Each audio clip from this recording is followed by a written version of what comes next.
இன்னைக்கு நாம் பார்க்க போகிற Hindi word Patni hey. Patni hey. But அப்படின்னா படித்தல் அப்படிங்கிற அர்த்தம் வரும். படிக்கணும் அப்படின்னு சொல்ல நினச்சா பட்னா ஹே அப்படிங்கிற வார்த்தையும் பயன்படுத்தலாம், பட்னி ஹே அப்படிங்கிற வார்த்தையும் பயன்படுத்தலாம். பெண்பாலை பற்றி பேசும்போது பட்னி ஹே அப்படிங்கிற வார்த்தையை பயன்படுத்துகிறோம். ஃபார் எக்ஸாம்பிள், முஜே ஏக் கிதாப் பட்னி ஹே. முஜே ஏக் கிதாப் பட்னி ஹே. எனக்கு இந்த புத்தகத்தை படிக்கணும்.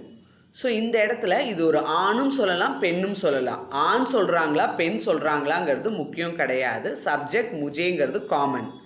ஆனால் புத்தகத்தை படிக்கணும் அப்படின்னு சொல்லியிருக்கோம். அந்த புத்தகம் அப்படிங்கிறதுக்கான ஹிந்தி வேர்ட் கிதாப் அப்படிங்கிற வார்த்தை பெண்பால். ஸோ அதனால தான் பட்னி ஹே அப்படின்னு சொல்லியிருக்கோம்.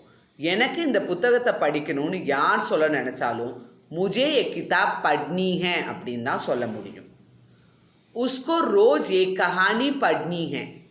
उसको रोज एक कहानी पढ़नी है. ஸோ அவன் தினமும் ஒரு கதையை படிக்கணும் அப்படின்னு சொல்லியிருக்கோம். இங்கேயும் கஹானி அப்படிங்கிற ஹிந்தி வார்த்தை பெண்பால். ஸோ அதனால தான் பட்னி ஹே அப்படின்னு சொல்லியிருக்கோம். ஆப்கோ எக் சிட்டி பட்னி ஹே. ஆப்கோ எக் சிட்டி பட்னி ஹே. ஸோ இந்த இடத்துல நீங்கள் இந்த கடிதத்தை படிக்கணும் அப்படின்னு சொல்லி வலியுறுத்தியிருக்கோம். ஸோ கடிதம் அப்படிங்கிறதுக்கான ஹிந்தி வார்த்தை சிட்டி.